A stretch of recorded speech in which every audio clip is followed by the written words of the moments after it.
గౌరీ సేవా సంఘం ఆధ్వర్యంలో గౌరీ పంచాయతీ దేవాలయం ప్రాంగణంలో కార్తీక మాస శివరాత్రి సందర్భంగా మహారుద్రాభిషేకం పెట్టడం జరిగిందండి.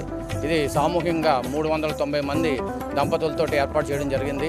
మనం అందరూ కూడా ఆరోగ్యంగా ఉండాలి, ఆనందంగా ఉండాలి, ఆయుష్తో ఉండాలి, అనుబంధాలతో ఉండాలి అనే సంకల్పంతో ప్రపంచం అంతా కూడా పరిస్థితులు చాలా పరిస్థితులు ఉన్నాయి.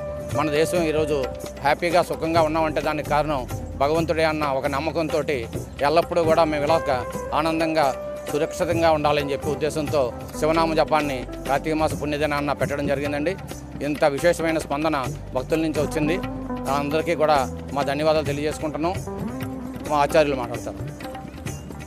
శ్రీ గురుభ్యో నమః.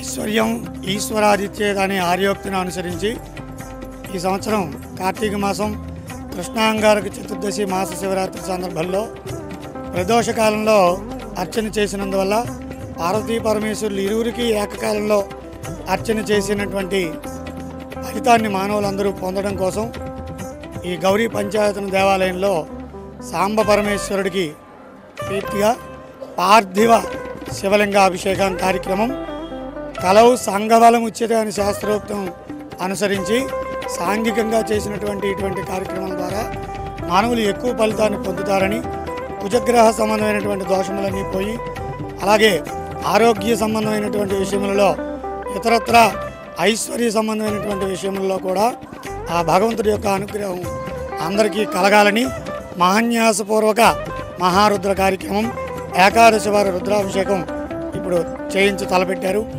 విఘ్నేశ్వర పూజా కార్యక్రమం అయింది, మహాన్యాస కార్యక్రమం అయింది. మరికొద్దిసేపట్లో రుద్ర నమకం ఈశ్వరుడికి సంబంధించి కృష్ణ యజుర్వేదంలో మొట్టమొదటిగా చెప్పబడినటువంటి రుద్ర సంబంధమైనటువంటి మంత్రములతో విశేష అభిషేక కార్యక్రమం జరుగుతుంది.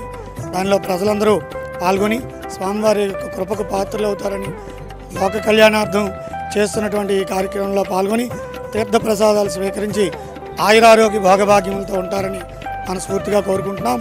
ఓం నమః శివాయ.